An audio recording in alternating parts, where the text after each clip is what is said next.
మనలో ప్రతి ఒక్కరము మన తండ్రి అయిన దేవుణ్ణి ఎరగాలి.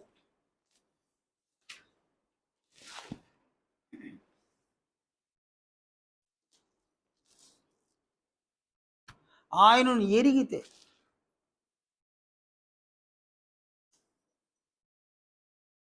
ఆయన విషయంలో మనం బహు జాగ్రత్త కలిగి ఉండగలం.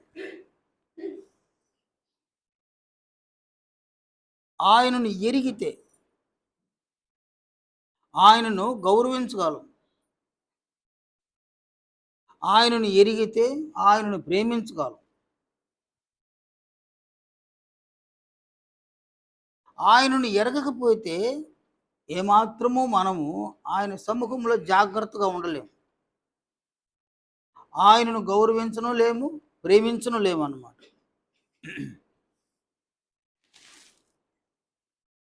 ఆయనను గౌరవిస్తే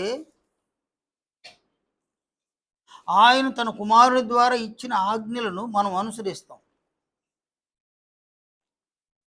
ఆయనను గౌరవించకపోతే ఏమాత్రమును మన తండ్రి అయిన దేవుని ఆజ్ఞలను మనం అనుసరించం, అతిక్రమిస్తాం. ఆయనను ప్రేమిస్తే ఎన్ని శ్రమలైన, ఎన్ని హింసలైన, ఎన్ని శోధనలు వచ్చినా, ఎన్ని అనారోగ్యాలు వచ్చినా, ఎన్ని అపాయాలు సంభవించినా ఆయనకు అనుకూలంగా జీవిస్తాం. ఆయనను ప్రేమించకపోతే ఆయన వలన అనేకం పొందాలని ఆశిస్తాము. ఆయన కొరకు మాత్రం మనం జీవించమన్నమాట. అందువలన నీ తండ్రి అయిన దేవుణ్ణి నీవు ఎరగాలి. నా తండ్రి అయిన దేవుని నేను ఎరగాలన్నమాట. ఈ లేఖనాన్ని చూడండి. గలతీలకు రాసిన పత్రిక 4వ అధ్యాయము 8-9 వచనాలు. ఇక్కడ అపోస్తులుడైన పౌలు ఇలా సెలవిచ్చినాడు. ఆ కాలమందైతే మీరు దేవుని ఎరుగని వారై నిజమునకు దేవుళ్ళు కాని వారికి దాసులై ఉంటిరి. అంటే బాప్తిస్మం పొందక ముందు కాలంలో దేవుని ఎరుగుని వారు, నిజమునకు దేవుళ్ళు కానటువంటి వారికి దాసులై ఉన్నారు. కానీ ఇప్పుడు మీరు దేవునిని ఎరిగిన వారును, మరి విశేషముగా దేవుని చేత ఎరుగబడిన వారునై ఉన్నారు. అంటే బాప్తిస్మం పొందక ముందు మనము దేవుణ్ణి ఎరగలేదు అన్నమాట. బాప్తిస్మం పొందినాము గనుక, సంఘములో ఉన్నాము గనుక, సంఘములో ఉన్న ప్రతి ఒక్కరూ దేవుణ్ణి ఎరగాలి. నీవు ఆయనను ఎరగడము, ఆయన నిన్ను ఎరగడం అన్నమాట.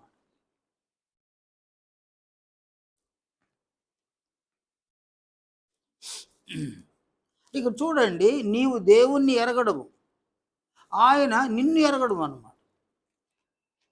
మనలో ప్రతి ఒక్కరిని ఆయన ఎరుగుదుడు, కానీ మనము ఆయనను ఎరిగి ఉన్నామా?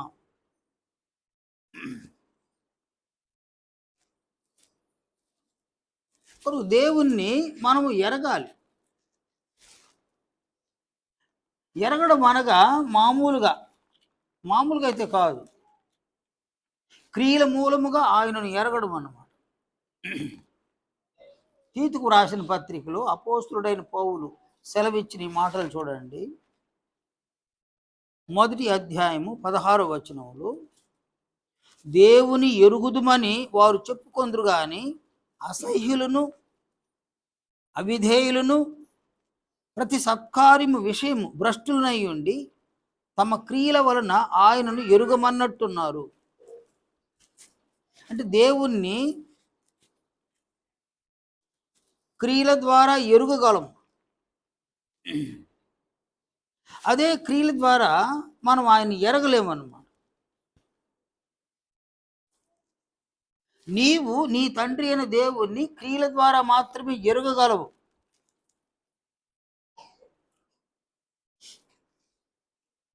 ఆయనకు అనుకూలమైనటువంటి క్రియలను నీవు చేస్తే ఆయనను ఎరుగుదు అన్నమాట.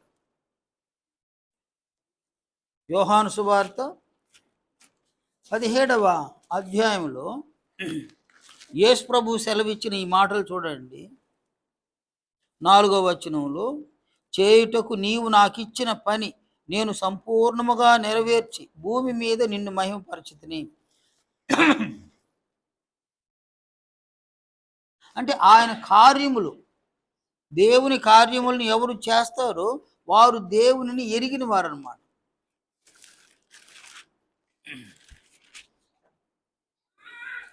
ఆయన కార్యములు చేయనటువంటి వారు ఆయనను ఎరగలేదన్నమాట.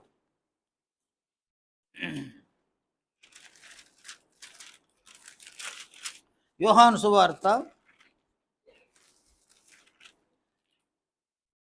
సువార్తలో ఈ లేఖనాన్ని చూడండి. 8వ అధ్యాయం 55వ వచనంలో ప్రభు సెలవిచ్చిన మాట, మీరు ఆయనను ఎరుగరు, నేను ఆయనను ఎరుగుదును. ప్రభు అయిన క్రీస్తు యేసు అనగా మన ప్రభు అయిన క్రీస్తు యేసు తండ్రి అయిన దేవుణ్ణి ఆయన ఎరిగినాడు అని అన్నాడు. ఎలా ఎరిగినాడు అనగా తండ్రి యొక్క క్రియలను ఆయన చెయ్యగా క్రియల మూలముగా తండ్రి అయిన దేవుణ్ణి ఆయన ఎరిగినాడు అన్నమాట.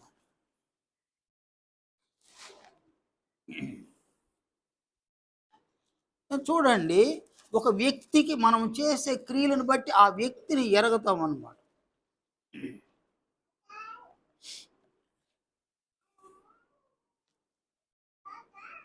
పురుషులైనా స్త్రీలైనా వారు చెప్పే ఆ క్రియలను మనం చేయడాన్ని బట్టి ఆ వ్యక్తి మంచి వ్యక్తి లేక చెడ్డ వ్యక్తి అని ఎరగగలం అన్నమాట.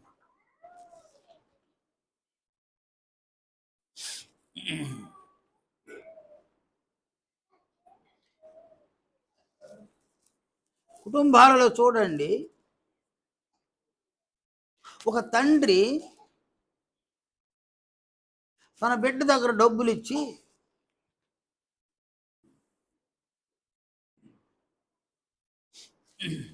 అతడు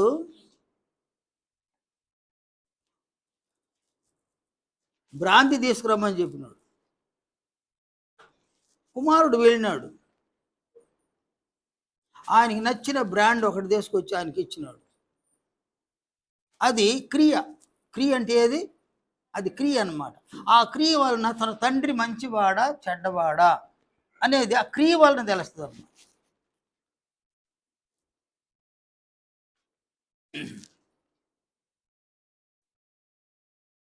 పల్లెటూరులో చూడండి,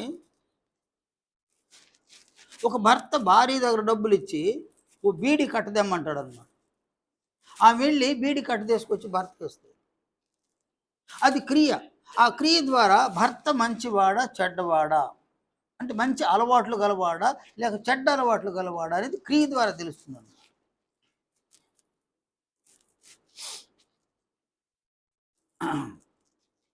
ఇలాగున అనేక క్రియలు అన్నమాట. ఒక భార్య భర్తకు చేసే క్రియలను బట్టి ఆ భర్త మంచివాడా చెడ్డవాడా. అలాగే ఒక భర్త భార్యకు చేసే క్రియలను బట్టి ఆమె మంచిదా లేక చెడ్డదా.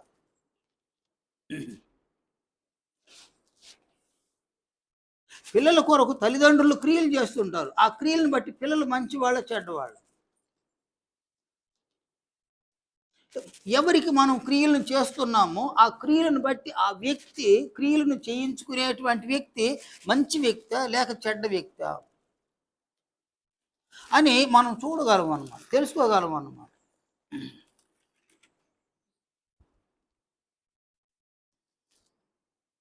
ఈ లేఖనాన్ని చూడండి. యోహాను సువార్త 10వ అధ్యాయము 30వ వచనం నుండి 32వ వచనం వరకు కూడా చూడండి. యూదులకు ప్రభువుకు మధ్యన జరిగినటువంటి ఒక సంభాషణ. ప్రభు అన్నారు, నేనును తండ్రిను ఏకమయ్యున్నామని వారితో చెప్పి యూదులు ఆయనను కొట్టవలనని మరల రాళ్ళు చేత పట్టుకొనగా యేసు తండ్రి యొద్ద నుండి అనేకమైన మంచి క్రియలను మీకు చూపితిని, వాటిలో ఏ క్రియ నిమిత్తము నన్ను రాళ్లతో కొట్టుదురని వారిని అడిగాను. అంటే ఇక్కడ చూడండి, తండ్రి యొద్ద నుండి అనేక మంచి క్రియలు మీకు నేను చేసిన క్రియలన్నీ మంచి క్రియలే. తండ్రి యొద్ద నుండి చేసిన క్రియలన్నీ మంచి క్రియలే. మంచి క్రియలు కాబట్టి ఆయన ఎలాంటి వాడు? ఆయన మంచివాడు. అంటే ఆ క్రియలను బట్టి ఆయన మంచివాడు. నీవు నీ భర్త కొరకు చేసే క్రియలను బట్టి ఆయన మంచివాడా చెడ్డవాడా? నీవు నీ భార్య కొరకు చేసే క్రియలను బట్టి ఆమె మంచిదా చెడ్డదా? నేను క్రియలను బట్టి, ఒక వ్యక్తికి మనం చేసే క్రియలను బట్టి ఆ వ్యక్తి మంచివాడా చెడ్డవాడు? ఒక ఆఫీసర్ దగ్గరికి వెళ్ళిన ఒక పనిగా, మీడియేటర్ ఉంటాడు మధ్యలో. ఆ మీడియేటర్ అంటాడు, ఆయన ఎట్ట సార్ ఈ పని ఇంత చేయడు సార్, ఆయనకు ఒక బాటిల్ కావాలి సార్, ఫుల్ బాటిల్ కావాలంట. ఫుల్ బాటిల్తో వెళ్ళి ఆయన దగ్గరికి వెళ్ళినాం. అది ఎంత పెద్ద పని అయినా చకచకా చేసి పంపించేస్తాడు. అంటే ఆయన ఒక బాటలు తీసుకొని పని చేసేవాడు అనమాట. కాబట్టి ఆయన మంచివాడా చెడ్డవాడా అన్నప్పుడు ఎలాంటి వాడు అనుకోవాలి? పని చేయించుకున్నాడో మంచివాడు అనుకుంటాడు. కానీ వ్యక్తిగతంగా ఆ వ్యక్తిని చూస్తే మంచివాడా చెడ్డవాడా? చెడ్డవాడు. మీరు చూడండి, ఒక భర్త తన భార్య దగ్గర ఎన్ని చెడ్డ క్రియలు చేయిస్తున్నాడు తన కోసం. ఒక భార్య తన భర్త దగ్గర ఎన్ని చెడ్డ క్రియలు చేయిస్తూ ఉంది. మన ఊహలకి అందదన్నమాట. ఎన్నో చెడ్డ క్రియలను మనం చేస్తున్నాం. అంటే ఒక క్రియను, ఎవరికి ఒక క్రియ చేస్తామో ఆ క్రియను బట్టి ఆ వ్యక్తి మంచివాళ్ళ చెడ్డవాళ్ళ అనేది మనకు తేటపడుతుంది. తీతుకు రాసిన పత్రిక 1వ అధ్యాయం 16వ వచనంలో పౌలు యొక్క ఈ మాటలు చూడండి. దేవుని ఎరుగుదుమని వారు చెప్పుకొందురు కానీ అసహ్యులను అవిధేయులను ప్రతి సత్కార్యము విషయము భ్రష్టులనై ఉండి తమ క్రియల వలన ఆయనను ఎరుగమన్నట్టున్నారు. అంటే సంఘములో ఉన్న అనేక మంది వ్యక్తులు ప్రతి సత్కార్యము విషయము భ్రష్టులుగా ఉన్నారని అంటాడన్నమాట.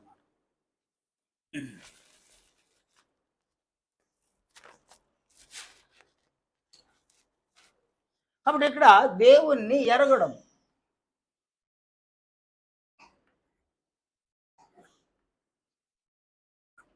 దేవుని క్రియల మూలంగా ఎరగడం.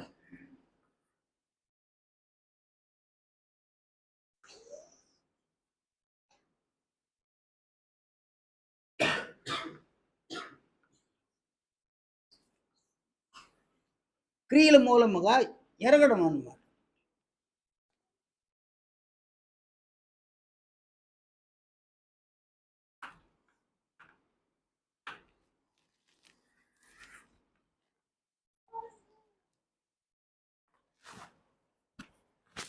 ఆయన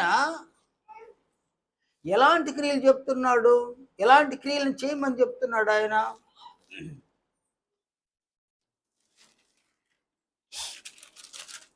అసలు మనల్ని ఆయన సంఘంలోనికి పిలిచినాడు కదా. ఆయన మనల్ని సంఘంలోనికి పిలవక ముందే, బాప్తిస్మమునకు ముందే ఈ ఆలోచన చూడండి.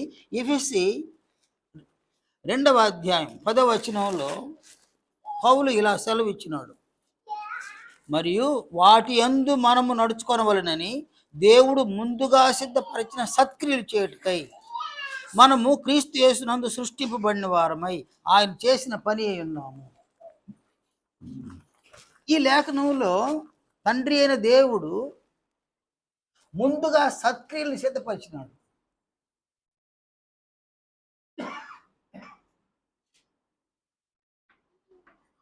అనగా జగత్పునాది ముందుగా సత్క్రియలను సిద్ధం చేసినాడు.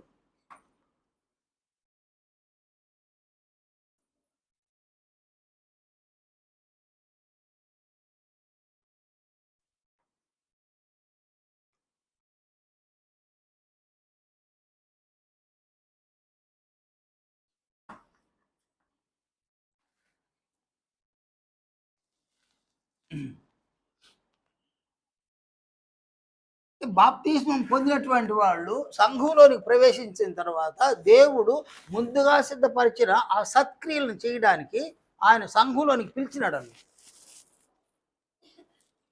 సత్క్రియల గురించి సహజంగా క్రైస్తవులకు తెలియడం.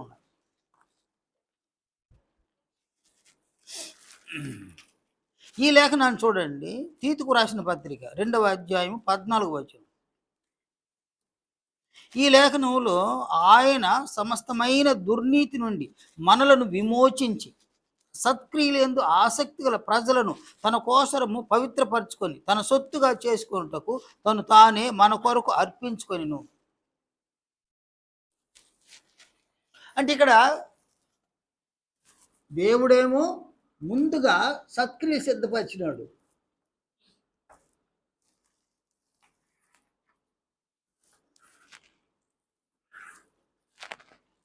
క్రీస్తు సత్క్రియలందు ఆసక్తి గల ప్రజలు.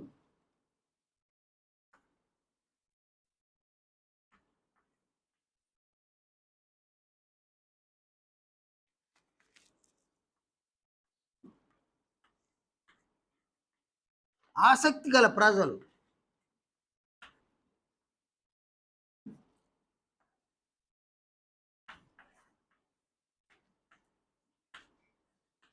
తన సొత్తుగా చేసుకోవాలి.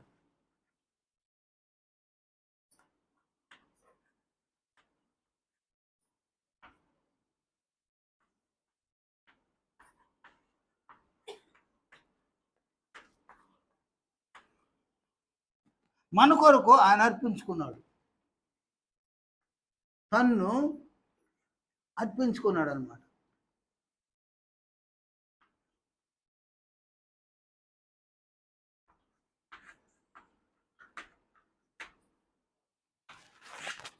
తండ్రి అయిన దేవుడేమో ముందుగానే సత్క్రియలు చేసి సిద్ధం చేసి ఆ సత్క్రియలు చేయడానికి సంఘంలోనికి మనల్ని పిలిచినాడు.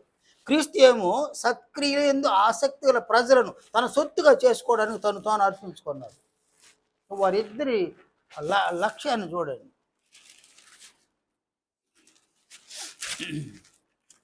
అందువలన సంఘములో ఉన్నటువంటి మనము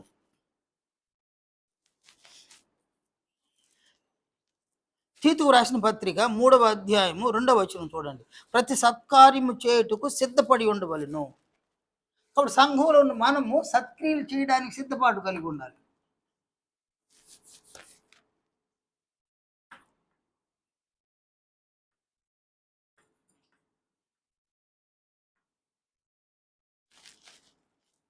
ఈ సత్క్రియలు చేయుటకు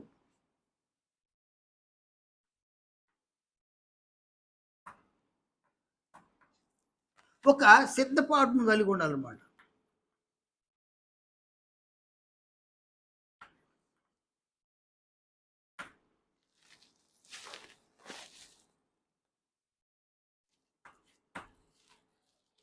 అలాగే తీతుకు రాసిన పత్రిక 3వ అధ్యాయము 14వ వచనంలో మన వారును నిష్ఫలులు కాకుండా నిమిత్తము అవసరమును బట్టి సమయోచితంగా సత్క్రియలను శ్రద్ధగా చేయుటకు నేర్చుకొనబడింది. అంటే సత్క్రియలను సమయోచితంగా చేయాలి.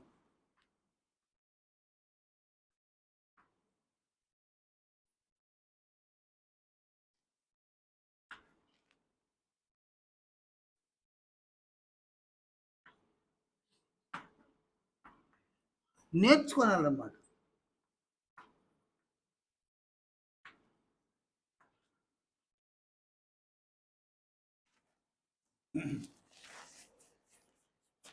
అంటే సంఘములో ఉన్న వ్యక్తులు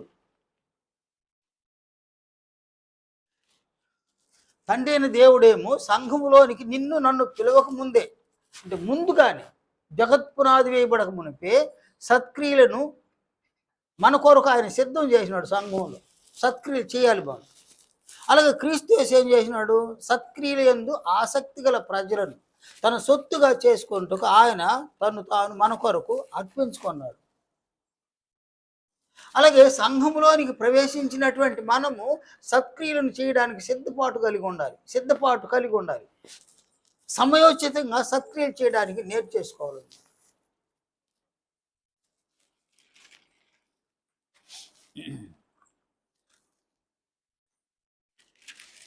కానీ పౌలేం సెలవు ఇచ్చినాడు? తీతుకు రాసిన పత్రిక 1 అధ్యాయం 16 వచనంలో ఈయన అన్నాడు, దేవుని ఎరుగుదుమని వారు చెప్పుకొందురు కానీ అసహ్యులను, అవిధేయులను.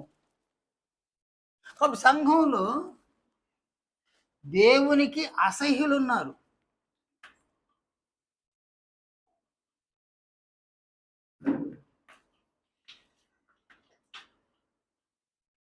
అలాగే దేవునికి అవిధేయులు ఉన్నారు.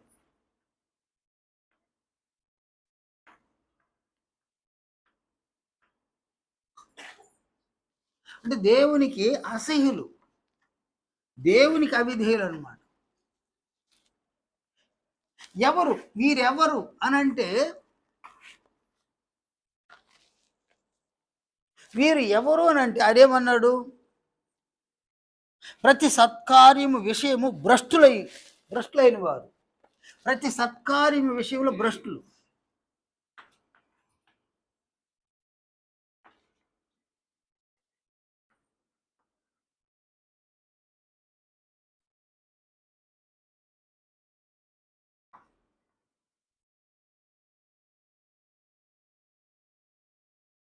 వీరు భ్రష్టులు అన్నమాట.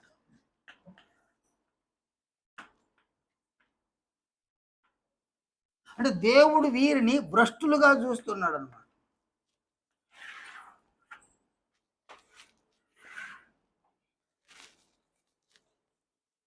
నీవు సంఘములో సత్క్రియలను చేస్తే జగత్పునాది వేయబడక మునిపే తన సంకల్పంలో నీవు సత్క్రియలు చేయాలి అని సిద్ధపాటు చేసింది సత్క్రియలు దేవుడు. నీవు సంఘంలోనికి ప్రవేశించిన తర్వాత సత్క్రియలు చేయడం కొరకే మనల్ని పరిశుద్ధమైన జనంగా చేసుకొని తన సొత్తుగా చేసుకోవడానికి క్రీస్తు యేసు మన కొరకు సిలువలో మరణించినాడు. తాను అప్పగించుకున్నాడు. తండ్రి యొక్క భావన మనము సత్క్రియలు చేయడం, క్రీస్తు యేసు యొక్క భావన మనం సత్క్రియలు చేయడం అన్నమాట.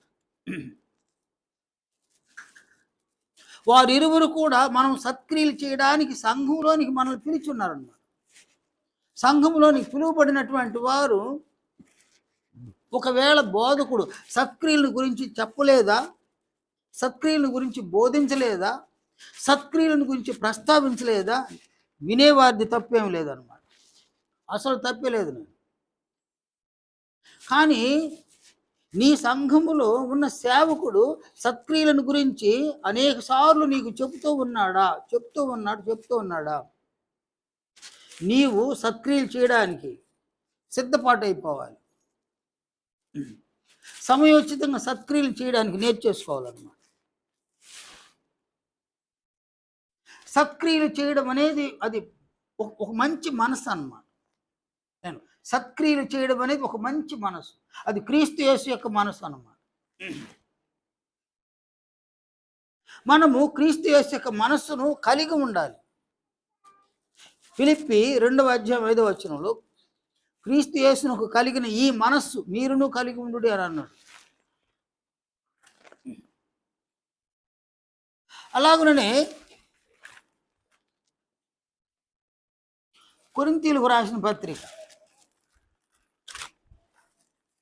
ఈ పత్రికలో అపోస్తలుడైన పౌలు సెలవిచ్చిన ఈ మాటలు చూడండి. 1 పత్రిక 2 అధ్యాయము 16 వచనం. ప్రభువు మనస్సును ఎరిగి ఆయనకు బోధింపగలవాడవుడు. మనమైతే క్రీస్తు మనస్సు కలిగిన వారము. 1వ శతాబ్దంలో వారు క్రీస్తు యొక్క మనస్సును కలిగి ఉన్నారు. అందువలన ఏ సంఘాన్ని మీరు చూసినా వారు సత్క్రియలను చేసినారన్నమాట. 1వ శతాబ్దంలో సత్క్రియలను చేసి వారు దేవుణ్ణి ఎరిగినారన్నమాట. క్రియల మూలంగా దేవుణ్ణి ఎరిగినారు.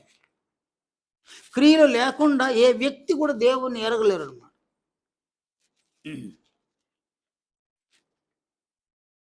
కనుక సంఘములో ఆయన ముందుగా సిద్ధపరిచిన సత్క్రియలు, ఆ సత్క్రియలు చేయడానికే ప్రభు తాను మన కొరకు అర్పించుకున్నాడు. సత్క్రియలు చేయడం అనేది క్రీస్తు మనస్సు. సత్క్రియలను చేయకుండా పోవడం అనేది సాతాను యొక్క మనస్సు అన్నమాట. సాతానుడు అతను చూడండి, అతను అంత మంచివాడు కాదన్నమాట. ఒక వ్యక్తిని లోకంలో పాపిగా మార్చి వాని ఆత్మను చంపివేస్తున్నాడు. వాడు మంచివాడు కాదు. హవ్వను మోసం చేసినాడు. అక్కడ నుండి నేటి వరకు కూడా మానవులను మోసం చేస్తూనే ఉన్నాడు. వాడు మోసగాడు అన్నమాట. అతడు ఒక దొంగ. యోహాను సువార్త 8వ అధ్యాయంలో యేసు ప్రభు సాతానుడి గురించి చెప్పినప్పుడు ఆ మాటలు చూడండి. ఆ మాటలు ఎంత తీవ్రంగా ఉన్నాయో చూడండి. 8వ అధ్యాయం 44వ వచనంలో, మీరు మీ తండ్రి యొక్క అపవాది సంబంధులు, మీ తండ్రి దురాశలు నెరవేర్చుకోరుచున్నారు. ఆది నుండి వాడు నరహంతకుడై ఉండి సత్యమందు నిలిచిన వాడు కాడు, వాని యందు సత్యమే లేదు. వాడు అబద్ధమాడినప్పుడు తన స్వభావము అనుసరించే మాట్లాడును. వాడు అబద్ధికుడును, అబద్ధమునకు జనకుండా ఉన్నాడు. కాబట్టి ఇక్కడ సాతానుడు దురాశపరుడు అన్నమాట.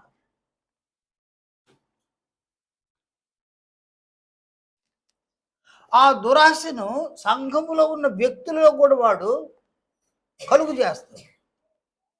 అంటే ప్రతి సత్కార్యము విషయంలో భ్రష్టులుగా ఉన్నారు. వీళ్ళెవరంటే దురాశపరులు అన్నమాట.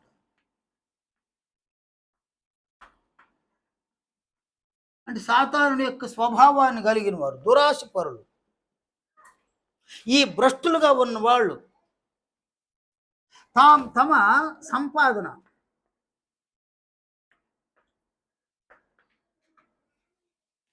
తమ సంపాదనను వ్యర్థముగా ఖర్చు పెట్టడానికి ఎన్ని క్రియలను చేస్తారనమాట.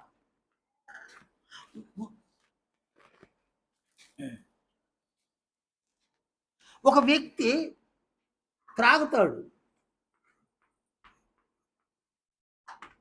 త్రాగడానికి తన సంపాదన ఖర్చు పెడతాడు. కానీ సంఘములో ఉన్న సహోదరులకు సత్క్రియలు చేయడానికి ఆ డబ్బును ఖర్చు పెట్టడు, సంపాదన ఖర్చు పెట్టడు. నీవు సంఘములో త్రాగుబోతుగా ఉన్నావా? నీవు సత్కార్యముల విషయంలో భ్రష్టుడవు అన్నమాట.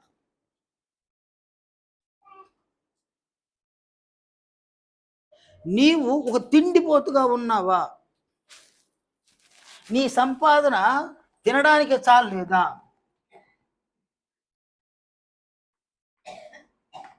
కొంతమందిని చూడండి, తినడానికి వేగిరి పడుతూ ఉంటారు అనమాట. బ్రతిమలాడుతూ ఉంటారు జనాలు, వేడుకుంటూ ఉంటారు జనాలు. త్రాగుబోతులు చూడండి, ఆమె వాడు దండాలు పెడతాడు అనమాట. అన్న 50 రూపాయలు ఇయ్యన్న, బాగలేదన్నా అంటాడు. బాగలేదు నాకు అంటాడు. వాడికి బాగలేదని ఒక 50 రూపాయలు ఇస్తే వాడు హాస్పిటల్కి పోడు, బ్రాంతి షాప్కి వెళ్తాడు అనమాట. నేను ఆ బిగ్ బజార్ ఉంది కదా నాయన, బిగ్ బజార్ నుంచి సరుకు కొనుక్కొని బయట వచ్చిన. ఒక అతడు 3 గంటలు ఉంటుంది సాయంత్రం, మధ్యాహ్నం 3 గంటలు బయట కూర్చొని ఖాళీ ఆ వేడిగా ఉండే కింద కూర్చున్నాడు.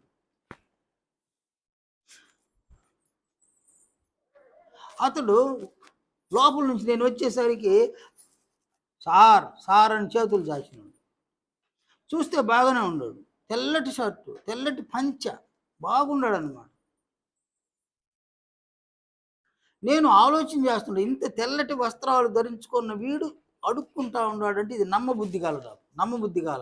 వానికి డబ్బులు ఇద్దామా వద్దా అని ఆలోచన చేస్తున్నాను. బిగ్ బజార్ నుంచి నా వెనక ఒక యవ్వనస్తుడు రాగానే అటు చూసినాడు. ఒక 10 రూపాయల నోటు ఇచ్చినాడు. 10 రూపాయల నోటే, పెద్ద 20 రూపాయల నోటు కూడా కాదు, 10 రూపాయల నోటు ఇచ్చినాడు. తక్షణమే అతను లేచి దులిపేసుకొని 10 రూపాయలు జోబులు పెట్టుకొని వెళ్ళిపోతా ఉన్నాడు. అంటే దాని అర్థం ఏంటంటే వాడికి తాగడానికి 10 రూపాయలు తక్కువ అన్నమాట. ఆ 10 రూపాయలు ఇచ్చేసరికి వాడు వెళ్ళిపోతుంది. మళ్ళీ అడుక్కోవాలి వాడు, అంటే అడుక్కోడు.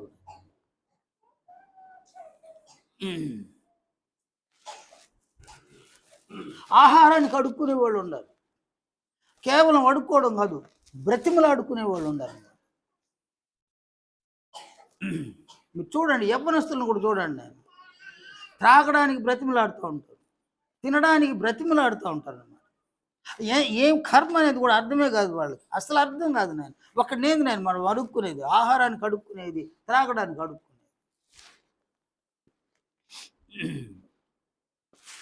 అంటే ఒక త్రాగుబోతు, ఒక తిండిపోతు వారిని ఎంత నీచ స్థాయికైనా సాతానుడు దిగజారుస్తాడు అన్నమాట. త్రాగడం, తినడం, సంపాదన ఏది చాలదు అనమాట.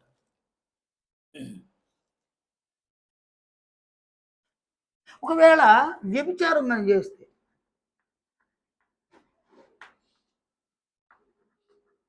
వ్యభిచారం చేసేవాడికి నాయన వాడు వట్టి చేతులతోనే ఉంటాడు. వాడి దగ్గర ఏముండదు నాయన. తన భార్య, తన పిల్లలు వాళ్ళు ఎట్టనా బాని ఆయనకి వ్యభిచారం ఇష్టం అన్నమాట. సంపాదన 10 రూపాయలు వచ్చినా, ఒక 20 రూపాయలు వచ్చినా ఆయన తీసుకెళ్ళి ఎక్కడో ఒక ఇంటికి నింపేస్తుంటాడు అన్నమాట. అంటే తన సంపాదనను, అతను సంఘంలో ఉన్నాడు, ఆమె అయినా కూడా సంఘంలో ఉంది. స్త్రీలు కూడా నాయన, స్త్రీలకు కూడా అనేక అవలక్షణాలు ఉన్నాయన్నమాట.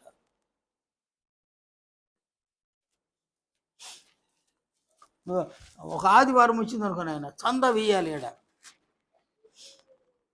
అంటే వీళ్ళేమి సెలవిస్తారు, వర్ధిలిన కొలది చందా ఇవ్వమని వాళ్ళు అంటారు.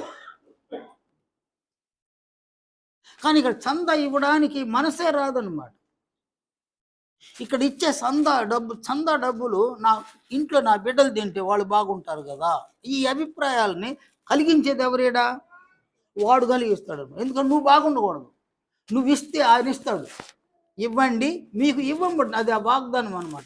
నువ్వు ఇస్తే ఆయన ఇస్తాడు, నువ్వు ఇవ్వకపోతే ఆయన ఇవ్వడు. ఆయన ఇవ్వకపోతే నీవెక్కడుంటావు? తక్కువ స్థానంలోనే ఉంటావు అనమాట. నువ్వు తక్కువ స్థానంలో ఉండడము సాతాను ఇష్టం, నువ్వు బాగుండడం అనేది ఆయన ఇష్టం అనమాట. నువ్వు బాగుండాలంటే ఆయనకి ఇవ్వాలి, ఇస్తే ఇవ్వబడు. కానీ సాతానుడు హృదయంలో జ్వరబడతాడు, మనసులో జ్వరబడతాడు, దేవునికి ఇవ్వడానికి కూడా వెనకాడేటట్టు చేస్తాడు అన్నమాట. నీవు ఇవ్వవు, దేనికో ఖర్చు పెడతావు. నువ్వు పురుషులైనా స్త్రీలైనా వేటికో ఖర్చు పెడతారనమాట. దేవుని దగ్గరికి వచ్చేసరికి మా దగ్గర ఏముంది అని అంటారు.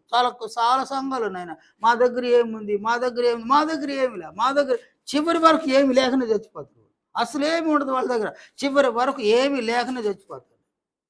కొంతమంది అయితే అనాథ శవాలుగా చచ్చిపోతారు అన్నమాట. దేవుని నమ్మరు. కనుక సంపాదన అంతా కూడా త్రాగడానికి, తినడానికి, వ్యభిచారం చేయడానికి, ఇంకా అనేక చెడ్డ క్రియలు ఉన్నాయన్నమాట. అనేక చెడ్డ క్రియలు చేయడానికి సంపాదనను ఉపయోగిస్తారు, కానీ సత్క్రియలు చేయడానికి సిద్ధపాట్ల. అసలు సమయం వచ్చింది కదా, సత్క్రియలు చేయరన్నమాట. ఒకరికి సత్క్రియ చేయవలసిన పరిస్థితి ఏర్పడింది, సత్క్రియలు చేసే అవకాశం వచ్చింది, సత్క్రియలు చేయరు. ఎందుకంటే సత్కార్యముల విషయంలో ఎలా ఉండాలి వీళ్ళు? భ్రష్టులు అంటే ఎవరినైనా ఉంది, సంపాదన అయితే ఉంది, వాళ్ళు సత్క్రియ చేయరు అన్నమాట. ఇలాంటి భ్రష్టులుగా సత్కార్యముల విషయంలో ఎవరైతే భ్రష్టులుగా ఉన్నారో సంఘంలో, వారంటే దేవునికి ఎలాంటి వాళ్ళు? అసహ్యులు. వాళ్ళు దేవునికి అవిధేయులు అన్నమాట. కానీ మనం దేవునికి అవిధేయులుగా ఉండకూడదు, దేవుడు అసహించుకునే విధంగా మనం ఉండకూడదు అన్నమాట. నిన్ను దేవుడు చూస్తే, ప్రభువుని ఎలా చూసినాడు అలా నిన్ను చూడాలి, నన్ను చూడాలి. ప్రభువును చూసినప్పుడు దేవుడేం సెలవిచ్చినాడు? ఈయన నా ప్రియ కుమారుడు, ఈయన యందు నేను ఆనందించుచున్నాను అని అన్న దేవుడు నిన్ను చూస్తే నీవు కూడా ప్రియమైన పిల్లలుగా మనం కనిపించాలని. సంఘములో ఉన్న మనము ప్రియమైన పిల్లలుగా మనం అగుపడాలన్నమాట. మనం ప్రియమైన పిల్లలుగా అగుపడాలంటే ఆయనకు ప్రియమైన క్రియలను మనం చేయాలి. సంఘంలో ఆయనకి ప్రియమైన క్రియలు ఏవి? మనము సంఘం ఈ లోకం పుట్టక ముందే, జగత్పునాది వేయబడక మునిపి ఆయన సత్క్రియలను సిద్ధం చేసినాడు మన కోసం. సత్క్రియలు ఎందు ఆసక్తి గల ప్రజల కొరకు ప్రభువు తను తాను బలిగా అర్పించుకున్నాడు, వాళ్ళని పరిశుద్ధపరిచి తన సొత్తుగా చేసుకోవడానికి. ఆ పక్షమందు నీవు సంఘములో సత్క్రియలు చేయడానికి సిద్ధపడాలి, సత్క్రియలను సమయోచితంగా చేయాలన్నమాట, చేయడానికి నేర్చేసుకోవాలన్నమాట.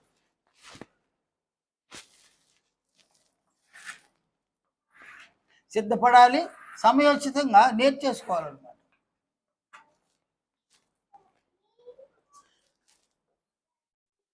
కానీ నీ దగ్గర సంపాదన ఉన్నా కూడా, సంఘంలో ఉండి కూడా నీ దగ్గర సంపాదన ఉన్నా కూడా నీవు సత్క్రియ చేయడానికి ఆసక్తి లేదన్నమాట. సత్క్రియ చేయడానికి అసలు సిద్ధపాటు లేదు. ఆసక్తి ఉంటే కదా సిద్ధపాటు. సత్క్రియ చేయడానికి ఆసక్తి లేదన్నమాట. సంపాదన అంతా కూడా నీ కొరకు, నీ ఇచ్చలు తీర్చుకోవడానికి, నీ కోరికలు తీర్చుకోవడానికి, నీ ఆశలు తీర్చుకోవడానికి ఖర్చు పెట్టుకోవడం అన్నమాట.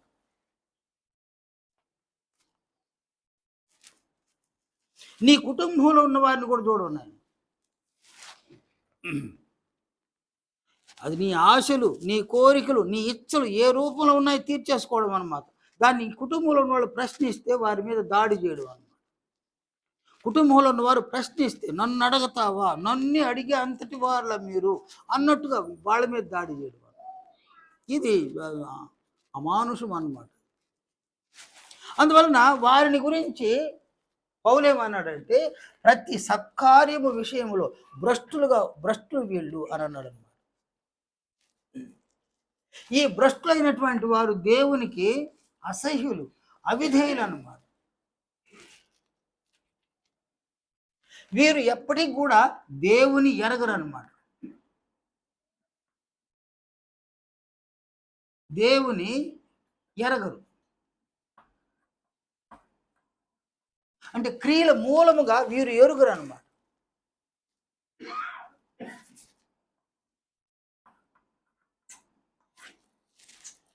క్రియల మూలముగా దేవుని ఎరగనటువంటి వాళ్ళు అన్నమాట. మరికొందరు ఉన్నారు సంఘంలో మరికొంతమంది వారు సత్క్రియలు చేయడానికి సిద్ధపాటు కలిగి ఉంటారు. నేను సంఘంలో ఉన్న ప్రతి వ్యక్తి కూడా సత్క్రియలు చేయడానికి సిద్ధపాటు కలిగి ఉండండి.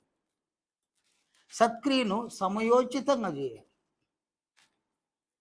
దారిలో పోయేటప్పుడు అంతా పిలిచి భోజనం పెట్టడం కాదు. దారిలో పోయే వాళ్ళకి ఎందుకు పిలిచి భోజనం పెట్టడం తప్పు కూడా కాదు. కానీ నీ సంఘంలో ఎవరైనా లేమిలో ఉంటే చూస్తూ మాత్రం ఊరుకొని ఉంటే సత్కార్యముల విషయంలో మనం భ్రష్టులు అన్నమాట. ఈ లేఖనాన్ని చూడండి, యోహాను వ్రాసిన మొదటి పత్రిక. ఈ మొదటి పత్రిక 3వ అధ్యాయం 17వ వచనంలో, ఈ లోకపు జీవనోపాధి గలవాడై ఉండి తన సహోదరునికి లేమి కలుగుట చూచి అతని ఎడల ఎంత మాత్రమును కనికరము చూపను వాని యందు దేవుని ప్రేమ ఎలాగ నిలుచును. అంటే ఇక్కడ లోకపు జీవనోపాధి కలిగి ఉన్నారు. సహోదరుడైనా సహోదరి అయినా లేమిలో ఉన్నారు.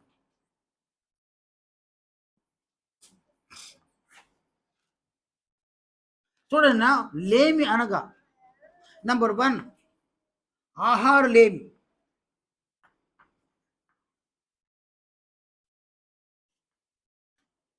వస్త్రలేమి,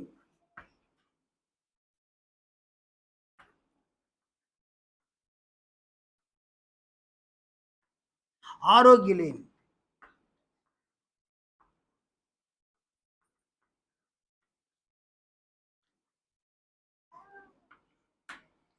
అంటే లేమి, ఇలాంటి లేమిలో నీ సంఘస్థులు ఉంటే ఇది నా నిజంగా లేమి అన్నమాట.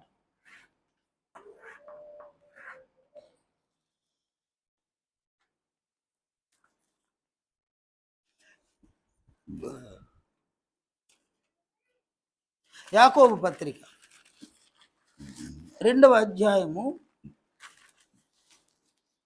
15-16 వచనాలు, 15-16 వచనాలు.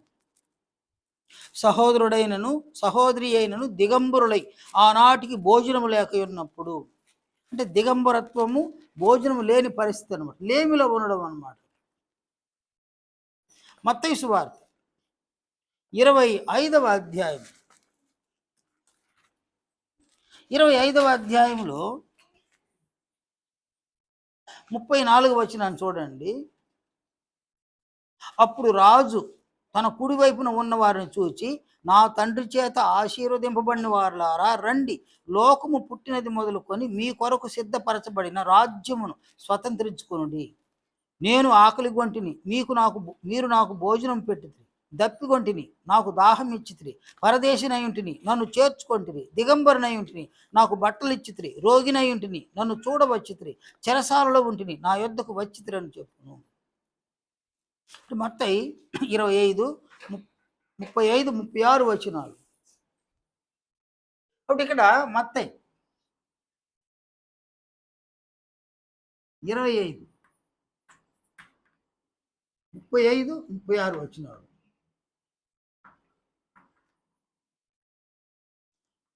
ఇలాంటి ఒక లేమిలో ఉన్నటువంటి వారు, ఇలాంటి ఒక లేమిలో నీ సంఘములో ఎవరైనా ఉన్నారా? అది నీవు పరిశీలించి చూడాలి. నీ సంఘములో ఒక ఆదివారం వచ్చి వెళ్ళిపోవడం కాదు, బుధవారం బైబిల్ స్టడీకి వచ్చి వెళ్ళిపోవడం కాదు. అలా ఉంటే నీకు సంఘం పట్ల ఎలాంటి ప్రేమ లేదు, ఒక బాధ్యత కూడా లేదన్నమాట. ఆదివారం అలా వచ్చి వెళ్ళిపోవడము, బుధవారం అలా వచ్చి వెళ్ళిపోవడము, శుక్రవారం అలా వచ్చి వెళ్ళిపోవడం ఏమి లేదు. నా ఊరికి వస్తుంటాడు, పోతుంటాడు.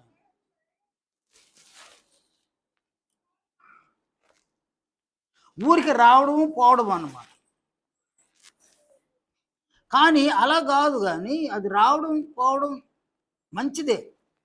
కానీ నీ సంఘ కుటుంబాలలో ఉన్న వ్యక్తులను నీవు పరిశీలన చేస్తూ ఉండాలన్నమాట. ఏ కుటుంబము ఎలా ఉంది, ఏ కుటుంబము ఎలా ఉంది, ఏ కుటుంబంలోనైనా లేమి ఉందా, ఏ కుటుంబంలోనైనా లేమి ఉందా, ఇది ఒక పరిశీలన అన్నమాట. అది నీ బాధ్యత, మన బాధ్యత అన్నమాట.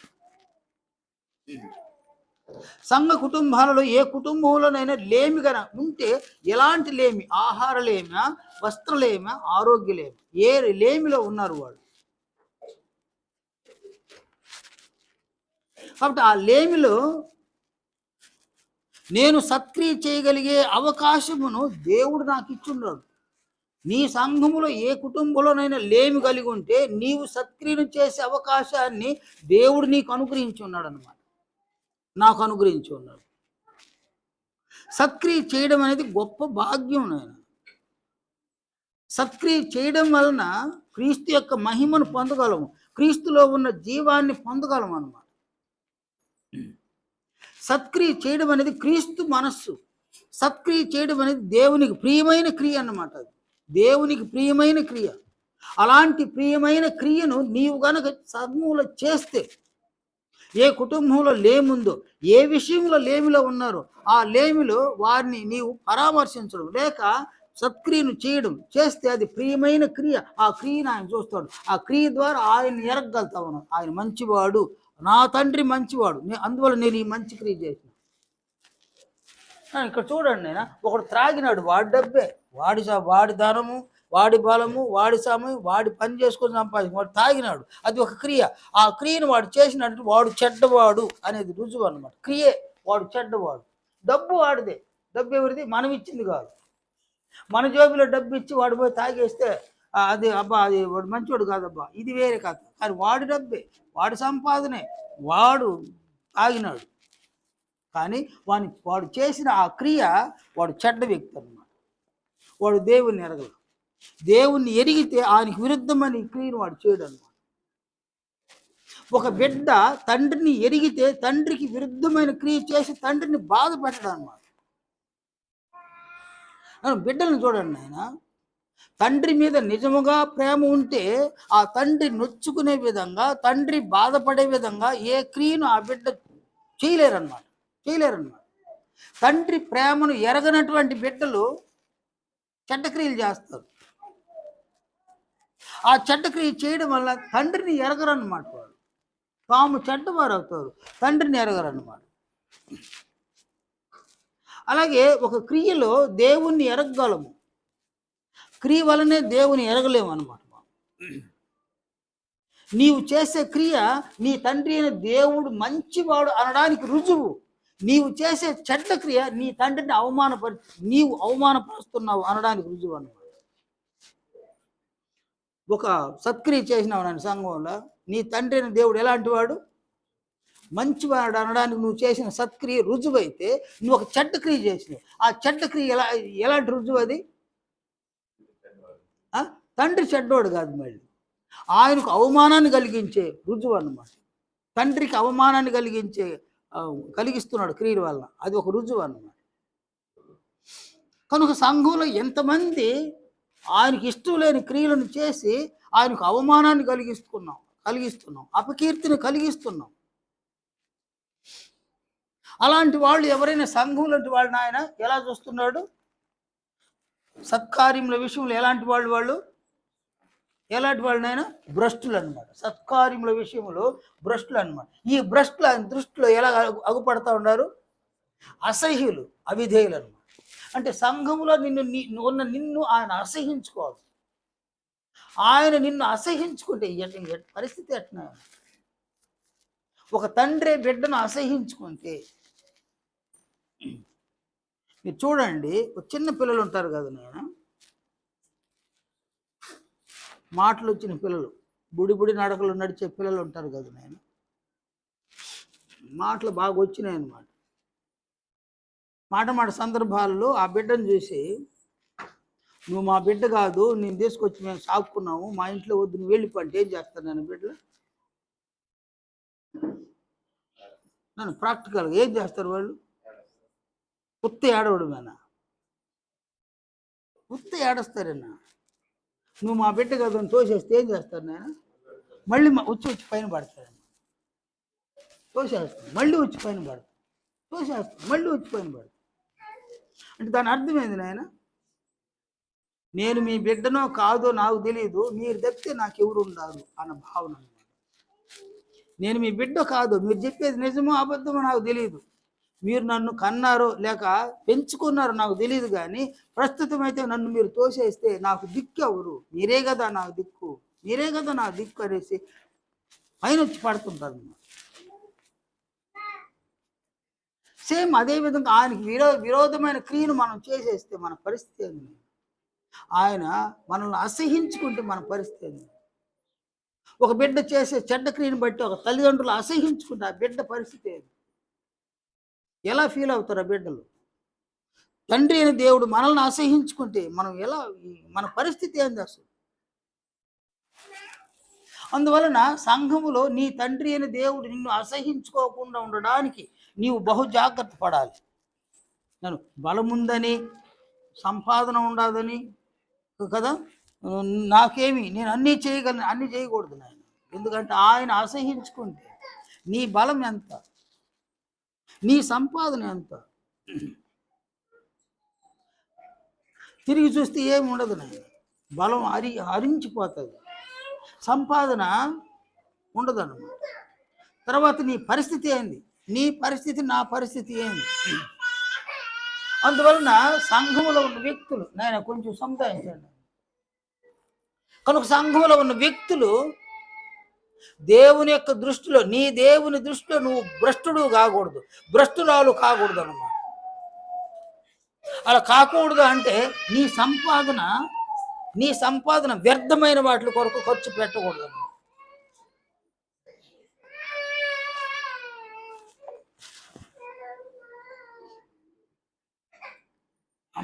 అమ్మ దగ్గరే కూర్చొని అమ్మ అంటదా? ఎవరికి చెప్పుకునేది అన్నీ వేరెవరి దగ్గరనే ఉండి అమ్మ అంటే పర్వాలే, మరి అన్నీ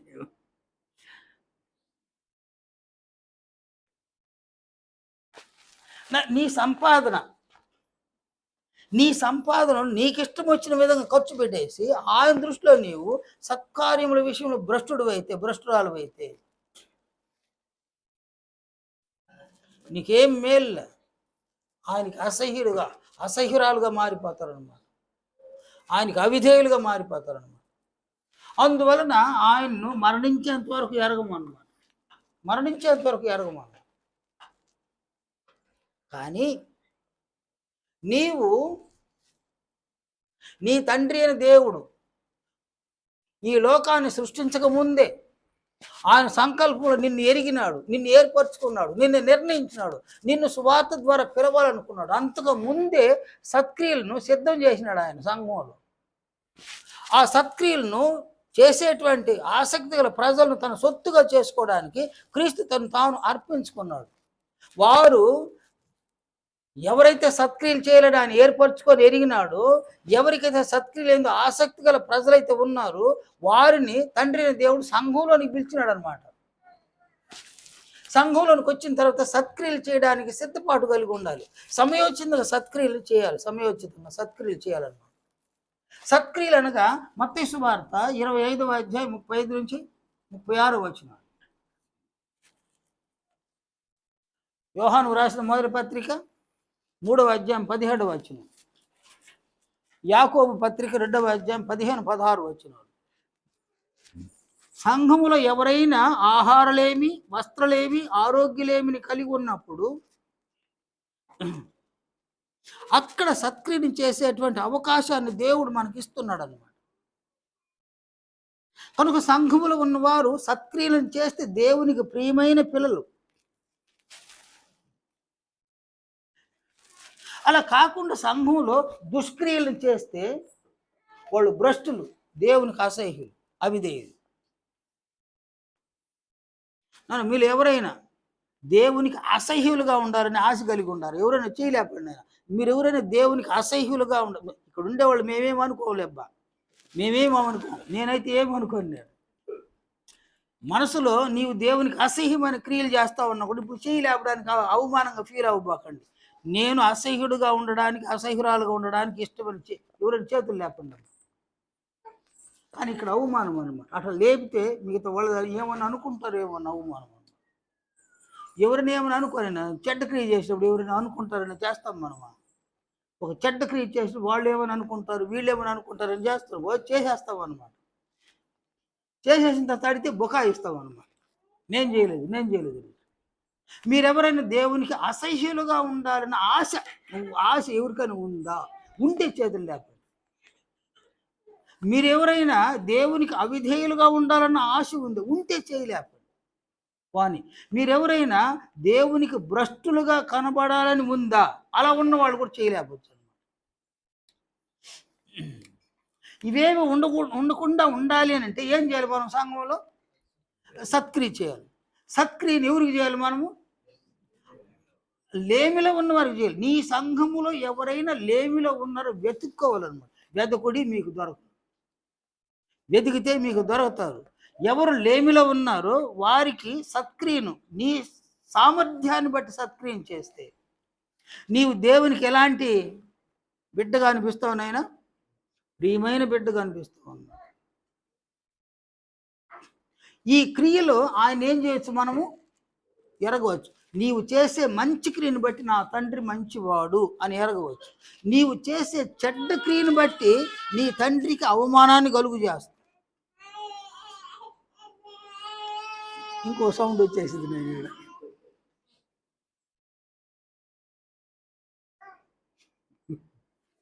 అక్కడ ఒక సౌండ్, ఇక్కడ ఒక సౌండ్.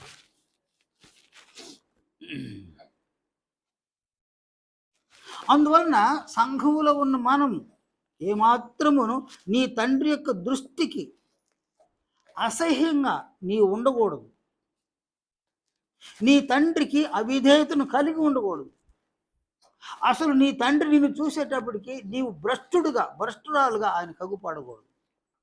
నీవు ఒక ప్రియమైన బిడ్డగా ఆయన కగుపడాలి. ప్రియమైన బిడ్డగా అగుపడాలి అని అంటే ఈ సత్క్రియలు చేయడానికి ఒక సిద్ధపాటు, సమయోచితంగా సత్క్రియలు చేయడానికి నేర్చేసుకో. ప్రభువు తీర్పు దినము నాడు ఈ సత్క్రియలను బట్టి ఆయన మనల్ని అంగీకరిస్తాడు అన్నమాట. కొరింథీ 2వ పత్రిక 5వ అధ్యాయము 10వ వచనంలో అపోస్తలుడైన పౌలు సెలవిచ్చిన ఆ మాటలు చూడండి. 5వ అధ్యాయం 10వ వచనం.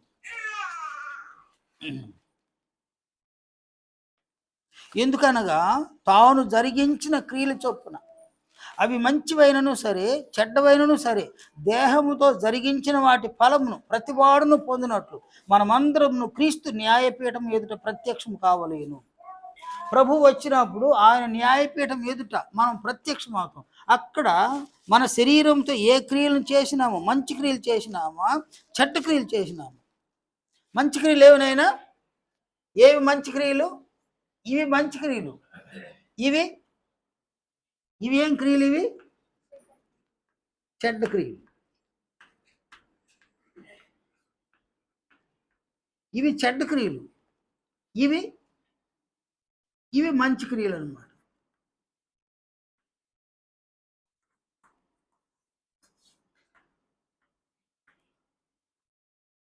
నీవు మంచి క్రియలు చేసి ఉంటే, నువ్వు మంచి క్రియలు చేసినావా, చెడ్డ క్రియలు చేసినావా?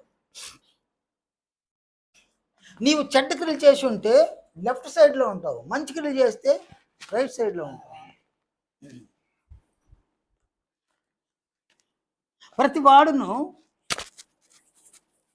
తాను ఏ క్రియలను చేసినాడు ఆ క్రియలు తీసుకుపోయి ముందు నిలబడతావు అన్నమాట. అందువలన మనలో ప్రతి ఒక్కరు కూడా మనం చేసేటువంటి క్రియలు తీర్పు దినమనాడు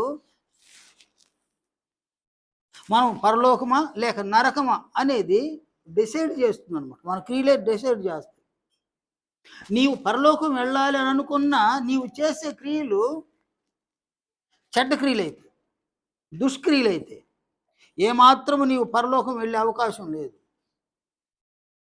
నీవు చేసే క్రియలు అవి సత్క్రియలైతే నీవు నిన్ను ప్రభు అయిన క్రీస్తు యేసు తనతో పాటు పరలోకం తీసుకొని వెళ్తాడు అనమాట.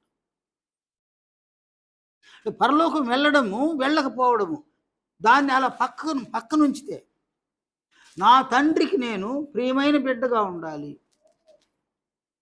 నా ప్రభువుకు నేను నమ్మకమైనటువంటి ఒక శిష్యుడుగా నేను ఉండాలి, నా ప్రభువు యొక్క శరీరంలో సజీవమైన అవయముగా నేను ఉండాలి. సజీవమైన అవయము సజీవమైన క్రియలు చేస్తుంది. నిర్జీవమైన అవయము నిర్జీవమైన క్రియలు చేస్తుంది. సజీవమైన అవయవాలు సత్క్రియలు చేస్తాయి. నిర్జీవమైన అవయవాలు ఈ చెడ్డ క్రియలు చేస్తాయి అన్నమాట. అందువలన నీవు సజీవమైన అవయవంగా ఉండాలనుకుంటున్నావా లేక నిర్జీవమైన అవయవంగా ఉండాలి అని అనుకుంటున్నావా? నీ తండ్రి ఈ లోకం పుట్టక ముందే ఏ సత్క్రియలను సిద్ధం చేసినాడో ఆ సత్క్రియలను చేయాలని ఉద్దేశం కలిగి ఉన్నావా లేక దుష్క్రియలు చేస్తావా? సంఘంలో ఉండి కూడా చెడ్డ క్రియలు చేస్తావు, లోకంలో ఉండి చెడ్డ క్రియలు చేసి సంఘంలోనికి వచ్చి కూడా చెడ్డ క్రియలు చేస్తావు. అలాగే ఏ ప్రభు అయితే నీవు సత్క్రియలు చేయడానికి ఆసక్తి కలిగి తన సొత్తుగా నిన్ను చేసుకోవడానికి ఆయన తాను అర్పించుకున్నాడు, ఆయన పక్షంలో సత్క్రియలు చేస్తావు సంఘంలో లేక ఆయనకి విరుద్ధంగా దుష్క్రియలు చేస్తావు? నువ్వు ఏ క్రియలు చేసినా సత్క్రియలు చేస్తే ఆయన ఎరిగినట్టు, దుష్క్రియలు చేస్తే అంటే సత్క్రియలు చేసిన వారు దేవుణ్ణి ఎరుగుదురు అన్నమాట.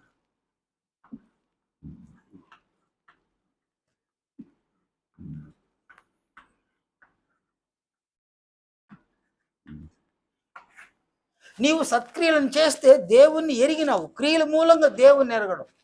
ఆయన మంచివాడు. ప్రభు అన్నారు కదా, తండ్రి యొద్ద నుండి అనేకమైన మంచి క్రియలు నేను మీకు చూపించింది, వాటిలో ఏ క్రియ నిమిత్తం నన్ను రాళ్ళతో పడతారన్నారు. వాటి మంచి క్రియలను ఆయన చేయించినాడు. ఆయన మంచివాడు, ఆయన సత్యవంతుడు, ఆయన యథార్థవంతుడు, ఆయన న్యాయవంతుడు, ఆయన సజీవుడు.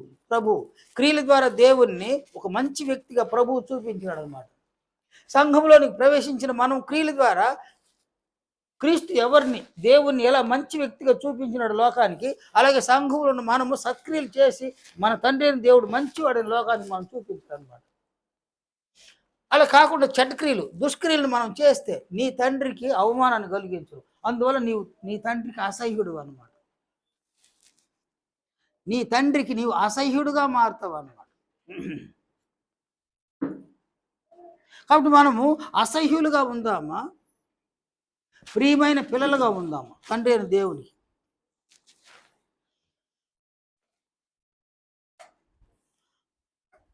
కనుక ఆయన సెలవిచ్చినటువంటి మాటలు తీతుకు రాసిన పత్రికలు, దేవుని ఎరుగుదుమని వారు చెప్పుకొందురు కానీ అసహ్యులను అవిధేయులను ప్రతి సత్కార్యము విషయము భ్రష్టులనై ఉండి తమ క్రియల వలన ఆయనను ఎరుగమన్నట్టున్నారు. కనుక సత్క్రియలు చేయడం అనేది ప్రభువు యొక్క మనస్సును. నీ ప్రభువు అనేక సత్క్రియలు చేసినాడు అనమాట. ఆయన దగ్గర డబ్బుండి చేసిందేం కాదు. ఈ ఈ లేఖనాన్ని చూడండి, మత్తయి సువార్త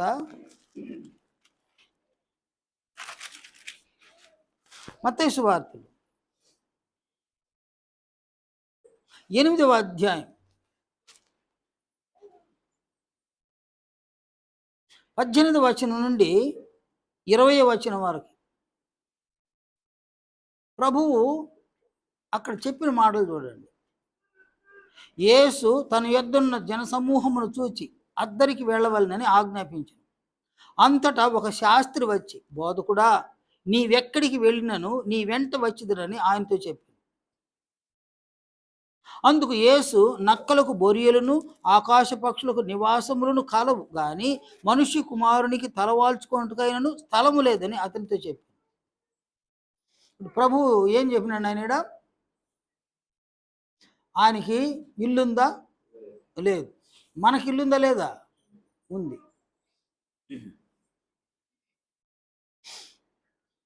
ఆయనకి ఆస్తులు ఉన్నాయా? యేసు ప్రభువుకి ఆస్తులు ఉన్నాయా? లేవు. యేసు ప్రభువుకి లేవు. మనకి ఎంత ఆస్తుంది నీకు? నీ బిడ్డలే నీకు ఆస్తి, నా బిడ్డలు నాకు ఆస్తి అన్నమాట. బిడ్డలుంటే చాలు, నేను అదే పెద్ద ఆస్తి. నేను మనకు ఆస్తులు ఉన్నాయి, ఆయనకు ఆస్తులు లేవు. ఇల్లు లేనివాడు, ఆస్తి లేనివాడు ఎన్ని సత్క్రియలు చేసినాడు, ఎన్ని సత్క్రియలు చేసినాడు ఆయన. ఇల్లున్న నీవు, ఆస్తి ఉన్న నీవు, మనం ఎన్ని సత్క్రియలు చేయాలి? ఒక లెక్కన ఆయన ఇక్కడ ఆయన చేయగలగడానికి మనం చేయలేకపోవడానికి కారణం ఏంది? ఆయన సత్క్రియలు చేయగలగడానికి మనం చేయలేకపోవడానికి కారణం ఏంది? ఆయన క్రియలో దేవుణ్ణి ఎరిగినాడు, మనము క్రియలో దేవుణ్ణి ఎరగలేదు అన్నమాట. అందువలన పౌలు అంటాడు, సత్క్రియలను చేస్తే ఆయన ఎరగవచ్చు, దుష్క్రియలు చేస్తే ఆయన్ని ఎరగలేము. కనుక సంఘములో ఉన్న మనము దేవుణ్ణి ఎరగడానికి ఏం చేయాలి? సత్క్రియ చేయాలి. నాకు శక్తి లేదు, నాకు సామర్థ్యం లేదు, నాకేమి లేదు. సంఘములు ఎందుకు ఉండాలి? ఎందుకు ఈడెందుకు ఉండాలి నాయన? ఇక్కడ ఎందుకు ఉండాలి మనం? ఇక్కడ సత్క్రియ చేస్తే ఏమి లాభము? సత్క్రియ చేయడం వల్ల ఎలాంటి లాభం ఉంది నాయన?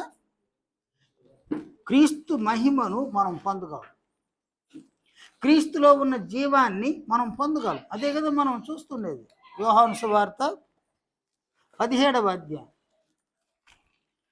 యోహాను 17వ అధ్యాయం. ఇక్కడ ప్రభువు సెలవిచ్చినటువంటి ఈ మాట చూడండి,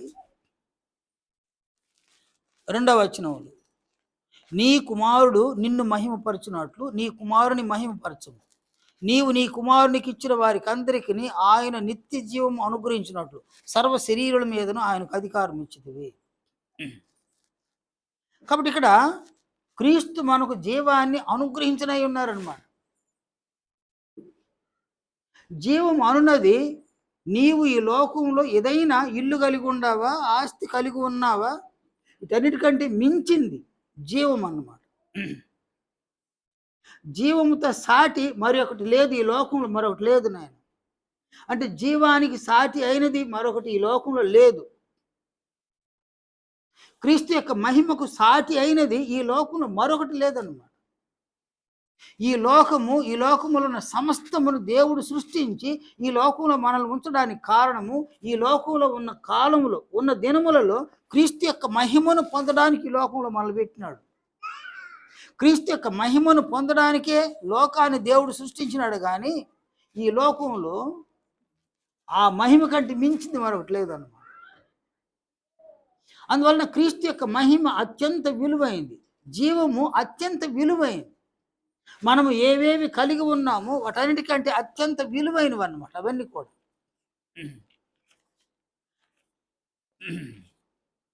అందువలన మనలో ప్రతి ఒక్కరు కూడా ప్రభువు యొక్క జీవాన్ని పొందాలి. ప్రభువు యొక్క మహిమను కూడా మనం పొందాలన్నమాట. చూడండి, నేను ఒక్క జ్ఞానాన్ని గురించి సామెతలు ఏం చెప్పినాడు చూడండి. సామెతలు 3వ అధ్యాయము 13వ వచనం నుండి కొన్ని వచనాలు చూడండి. జ్ఞానము సంపాదించువాడు ధన్యుడు, వివేచన కలిగిన నరుడు ధన్యుడు. వెండి సంపాదించుట కంటే జ్ఞానము సంపాదించుట మేలు, అపరంజి సంపాదించుట కంటే జ్ఞాన లాభం నొందుట మేలు.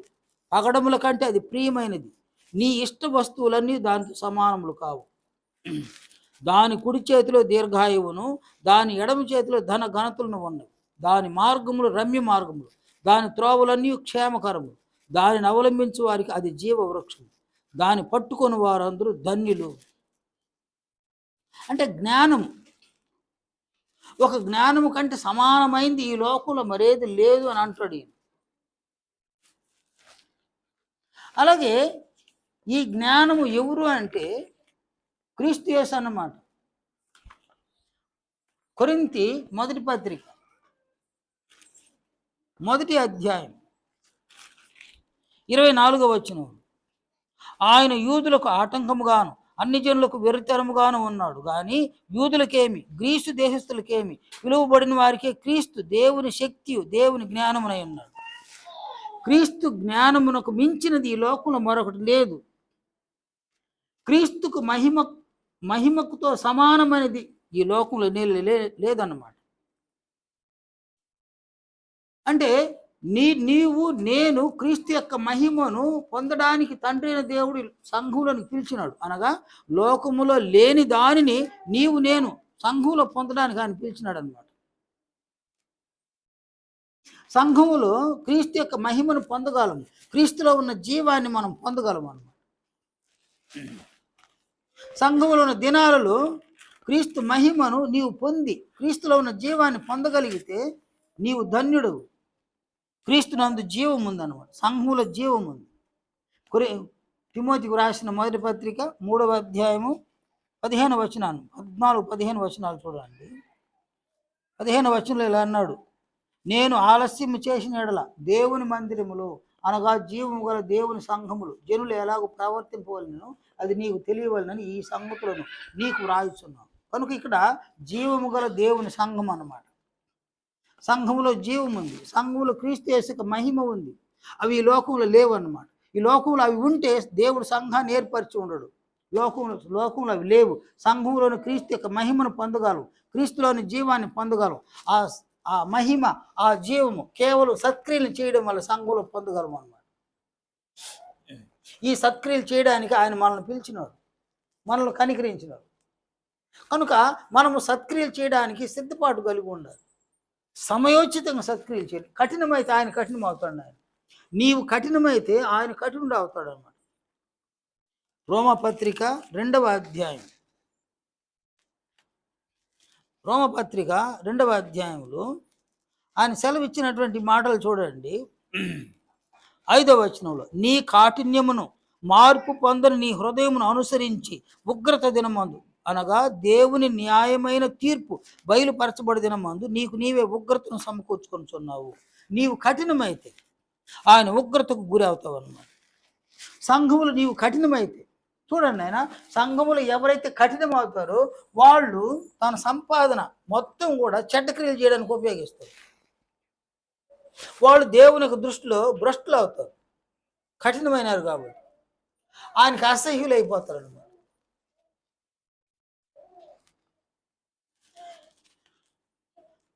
ఆయనకి అసహ్యులు అవడం వలన ఆయన్ని కఠినం చేస్తారన్నమాట. నేను ఒక బిడ్డ చెయ్యకూడదనే పని పదే పదే చేస్తూ ఉంటే ఆ తండ్రికైనా ఆ తల్లికైనా ఏం ఏర్పడుతుంది? నేను కఠినం ఏర్పడుతుంది అన్నమాట. కఠినం ఏర్పడతారు. ఎట్టన పోని వాడు రాస్తాడు, వాడు ఎట్టన పోని అంట. వాడు ఎట్టన పోని అన్న తర్వాత అతడైన ఆమె బాగుండరు, వాడు బాగుండరు. తల్లిదండ్రులకు లోబడి బ్రతికితేనే కష్టంగా ఉంది. తల్లిదండ్రులకు లోబడకపోతే అస్సలు బాగుంటారు అన్నమాట. బిడ్డలు జీవితాలు బాగుండవు. ఇవి ఆశలు తీరవచ్చు, కోరికలు తీరొచ్చు, ఇచ్చలు తీరొచ్చు, అదే జీవితం కాదు. అవి అధమ పాతాళం తీసుకెళ్ళి తొక్కుతుంది అన్నమాట.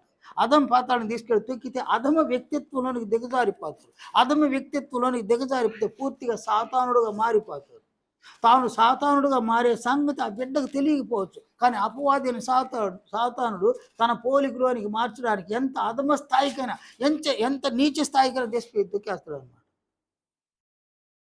ఎవరిని అంటే తల్లిదండ్రులకు అవిధేయులైన పిల్లలు తొక్కేస్తాడు సాతానుడు. దేవునికి విధేయులైన పిల్లల్ని దేవుడు జాగ్రత్తగా కాపాడుకుంటాడు అన్నమాట. ఫిలిప్పీలకు రాసిన పత్రిక చూడండి. ఫిలిప్పీ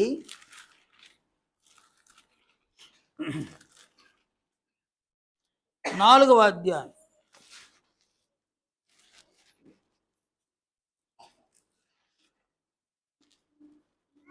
ఫిలిప్పీ 4వ అధ్యాయం. పౌలు ఇలా సెలవు ఇచ్చినాడు 5వ వచనం నుండి 7వ వచనం వరకు. మీ సహనము సకల జనులకు తెలియబడనీయుడి. ప్రభువు సమీపముగా ఉన్నాడు. దేనిని గూర్చి చింతింపకుడి, కానీ ప్రతి విషయములోనూ ప్రార్థన విజ్ఞాపనముల చేత కృతజ్ఞతాపూర్వకముగా మీ విన్నపములు దేవునికి తెలియజేయండి. అప్పుడు సమస్త జ్ఞానమునకు మించిన దేవుని సమాధానము యేసుక్రీస్తు వలన మీ హృదయములకును మీ తలంపులకును కావలి ఉండును. నేను ఒక వ్యక్తి యొక్క హృదయానికి, ఒక వ్యక్తి యొక్క తలంపులకు కావలి ఉండాలన్నమాట. అంటే జ్ఞానమునకు మించిన దేవుని సమాధానం, అంటే జ్ఞానమునకు మించిన దేవుని సమాధానము హృదయానికి, తలంపులకు కావలి ఉంటుందన్నమాట. నీ హృదయానికి, నీ తలంపులకు కావలి కనుక ఉంటే అక్కడికి ఎవరు ప్రవేశించరు? సాతానుడు ప్రవేశించడు అనమాట. యోహాను సువార్త 13వ అధ్యాయం 2వ వచనాన్ని చూడండి. యోహాను సువార్త 13వ అధ్యాయము 2వ వచనంలో అక్కడ ఏం జరిగిందో చూడండి. వారు భోజనము చేయుచుండగా ఆయనను అప్పగింపవలనని సీమోను కుమారుడవు ఇస్కరియోతు యోధా హృదయములో అపవాది ఇంతకుముందు ఆలోచన పుట్టించుండేది. కాబట్టి అపవాది హృదయములో దురాలోచనలు పుట్టిస్తాడు, చెడ్డ తలంపులను, చెడ్డ ఆలోచనలు పుట్టించేస్తాడు. ఎలా అంటే 22వ అధ్యాయం లూకాసు వార్త 3వ వచనంలో, అంతటా 12 మంది శిష్యుల సంఖ్యలో చేరిన ఇస్కరియోతు అనబడిన యూదాలో సాతాను ప్రవేశించను. అంటే ఒక వ్యక్తి యొక్క హృదయంలోనికి, ఒక వ్యక్తి యొక్క మనస్సులోనికి సాతానుడు ప్రవేశించి అక్కడ సాతానుడు చెడు తలంపులను, చెడు ఆలోచనలు పుట్టించి, చెడు తలంపులు, చెడు ఆలోచనలకు అనుకూలంగా ఆ వ్యక్తి చేత ప్రవర్తింపజేసి ఆ వ్యక్తిని అధమ పాతాళాన్ని తొక్కేస్తాడు అనమాట. అందువలన సాతానుడు హృదయంలోనికి, తలంపులలోనికి ప్రవేశించనివ్వకుండా దేవుని సమాధానము క్రీస్తు ద్వారా హృదయములకును తలంపులకును కావలి ఉంచుతాడనమాట. నీ హృదయానికి, నీ తలంపులకు దేవుని యొక్క సమాధానం క్రీస్తు ద్వారా కావలి కనుక ఉంటే సాతానుడు నీ హృదయంలోనికి ప్రవేశించకుండా దేవుని యొక్క సమాధానం అడ్డుకోవడం వల్ల నీ మట్టుకు నీవు క్షేమంగా ఉంటావు అన్నమాట. నీ హృదయము క్షేమంగా ఉంటుంది, నీ తలంపులు క్షేమంగా ఉంటాయి. నీ హృదయము తలంపులు క్షేమంగా ఉండగా ఈ చెడ్డ క్రియలు చేయవు అన్నమాట. చెడ్డ క్రియలు చేయవు, నీవు సత్క్రియలు చేస్తావు. సంఘంలో లేమిలో ఉన్నవారికి సత్క్రియలను చేస్తావు. ఆ మంచి క్రియలు చేసి దేవుని మంచి క్రియల ద్వారా నీవు ఎరగతావు. ఎరగడమే కాకుండా క్రీస్తు ద్వారా జీవాన్ని పొందుతావు. క్రీస్తు యొక్క మహిమను కూడా నీవు పొందేటువంటి అవకాశాలను మెండుగా కలిగి ఉంటావు. నేను క్రీస్తు యొక్క మహిమ మనకు కనబడడం వల్ల, ఆ జీవం కూడా మనకు కనబడడం వల్ల అవి ఉన్నాయి. మనిషి కనబడేదాన్ని నిజమని నమ్ముతాడు అనమాట. ఒకడు త్రాగుతాడు, ఆయన మందు కనబడుతూ ఉందన్నమాట, దాన్ని నిజమని నమ్మినాడు అనమాట. ఒకడు తింటాడు, భోజనం కూడా కనబడతా ఉంది. ఒకడు వ్యభిచరిస్తాడు, కనబడతా ఉన్నారనమాట. స్త్రీకి పురుషుడు, పురుషుడికి స్త్రీ కనబడతా ఉన్నారు. కనబడే దాన్ని మనిషి నమ్ముతాడు. కనబడనిది క్రీస్తు యొక్క మహిమ, క్రీస్తు యొక్క జీవము, అవి అదృశ్యం అన్నమాట. అదృశ్యమైనవి ఉన్నవని నమ్ముతే రుజువు విశ్వాసం అన్నమాట. తీసుకొని బయటన బండి ఆయన అరుచుకుంటా ఉంటే మీరు ఓదార్పు యాత్ర చేస్తున్నారు.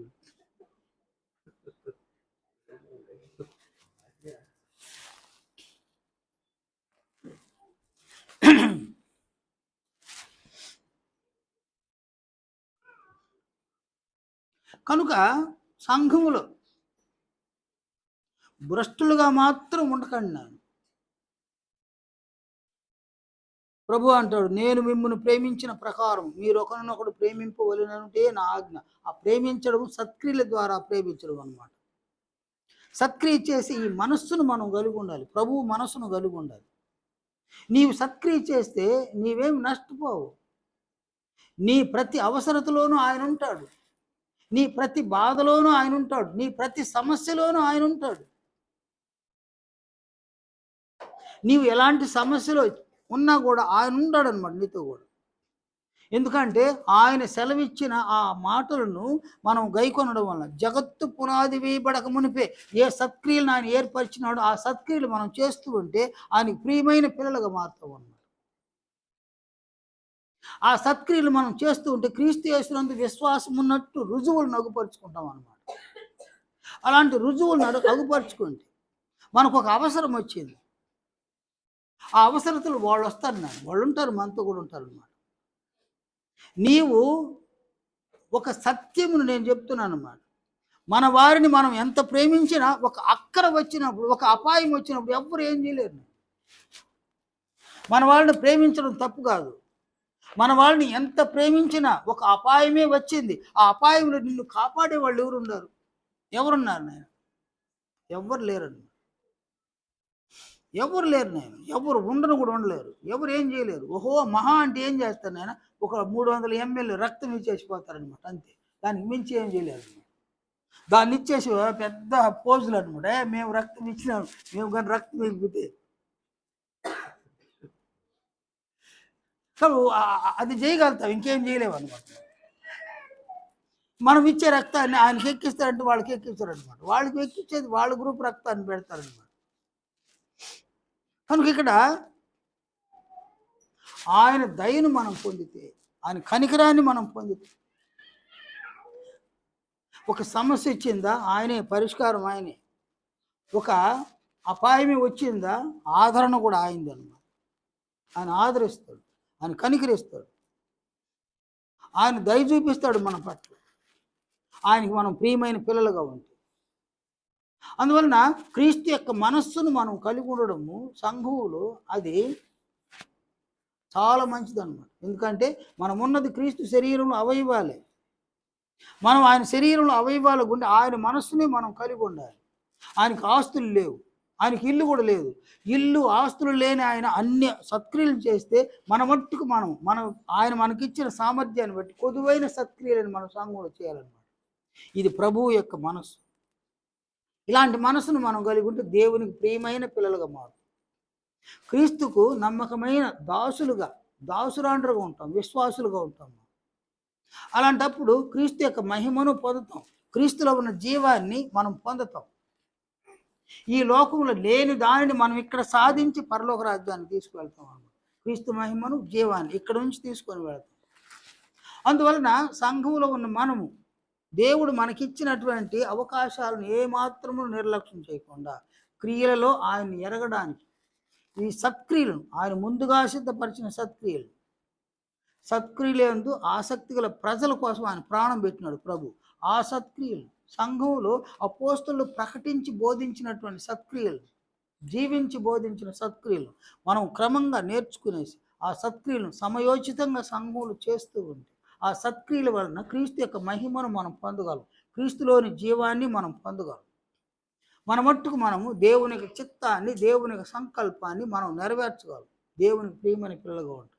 నేను దయచేసి ఈ ఆలోచనలు మీరందరూ గ్రహించాలని మీకు అందరికీ మనవి చేస్తున్నాను, ముగిస్తూ ఉన్నాను.